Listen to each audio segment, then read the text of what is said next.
बचाव कार्यों में सिंचाई विभाग नाकाम।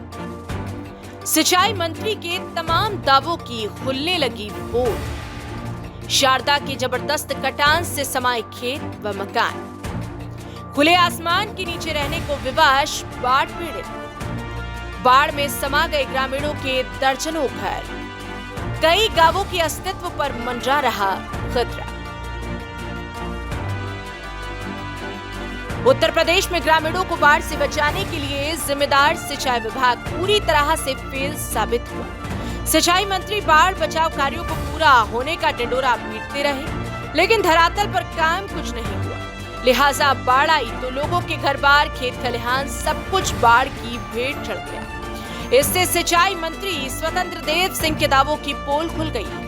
बात करें लखीमपुर खीरी की तो यहाँ पर एक बार फिर शारदा नदी का जलस्तर बढ़ने से कई गांवों में खतरा मंडरा रहा है। शारदा नदी में अत्यधिक कटान होने से कई घर नदी में समा गए हैं। बात करें बिजुआ ब्लॉक की तो यहाँ पर नया पुरवा गांव और बेलहा सिकटिहा का वजूद मिटने की कगार पर है। शारदा नदी का जलस्तर बढ़ने से कटान ने तेजी पकड़ ली है। गांव के दर्जनों मकान शारदा नदी में समा गए।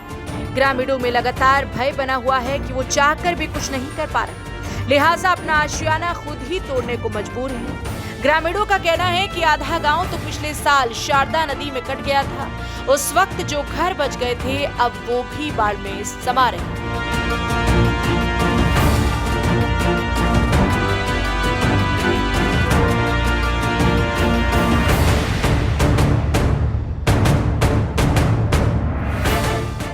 सर मेरा घर बाढ़ से कटा है, शारदा बैराज से। ये बाढ़ आई थी, पूरा घर कट गया है अभी तक जो है, और घर में सब मकान गिर गया है। अभी तक कोई भी राहत नहीं मिली है। हम चाहते हैं कि सरकार से कुछ ना कुछ हमको राहत मिलना चाहिए, और इसका जो है प्रबंध होना चाहिए रोड का। आपका मकान और घर कैसे कटा? हमारा बाढ़ आ गई थी, इसकी वजह से कटा हुआ है। वो बाढ़ काफ़ी ज़्यादा आई थी, इसलिए बहुत नुकसान हमारा हो गया। अभी तक कोई सहायता हमको मिली नहीं है, तो इसके कारण अभी ना तो हमारी कोई सरकार सुन रही है, तो कुछ भी हमको ना तो खाने पीने का भी कोई सामान मिला है, कुछ भी। फसलें आपकी चौपट हो गई क्या? हाँ जी, सब कुछ हो गया चौपट। हमारी फसलें भी मर गई है, गन्ना सारा हमारा खराब हो गया, पानी से पूरा बाढ़ ले गई है। आपका घर मकान कैसे बह गया पानी में? ये शारदा नदी के बहाव से, बाढ़ से क्या हुआ था? पानी आ गया, बाढ़ आ गई, डैम से पानी छोड़ा गया। तो घर मकान आप कैसे आप लोग रह रहे हैं? अब ऐसे ही यही बरसाती तान के रह रहे हैं। तो कोई सरकारी सहायता आपको लोगों को मिली? कोई नहीं, कुछ नहीं।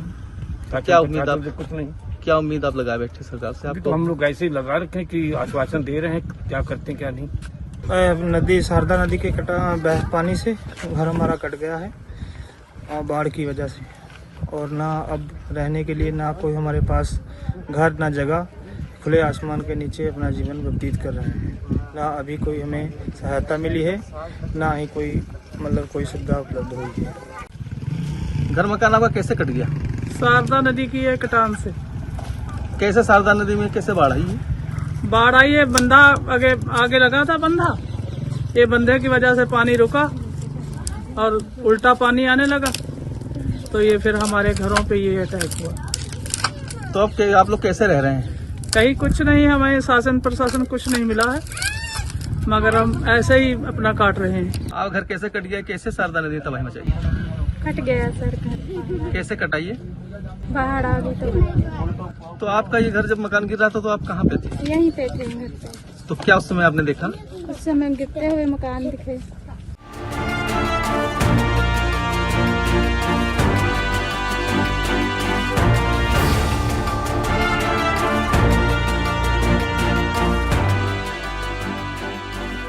ग्रामीणों के पास न तो रहने की जगह है और न ही बच्चों के सर पर छत। लगातार कटान करती शारदा नदी खेतों को निगलती जा रही है। लोगों के घर नदी में समा रही है। शारदा नदी लगातार गांव की ओर बढ़ती जा रही है और ग्रामीणों ने ईश्वर से फरियाद करना ही मुनासिब समझा और नदी किनारे एकत्र होकर हवन पूजन करने लगे। लोग अब भगवान भरोसे जीने को मजबूर हैं।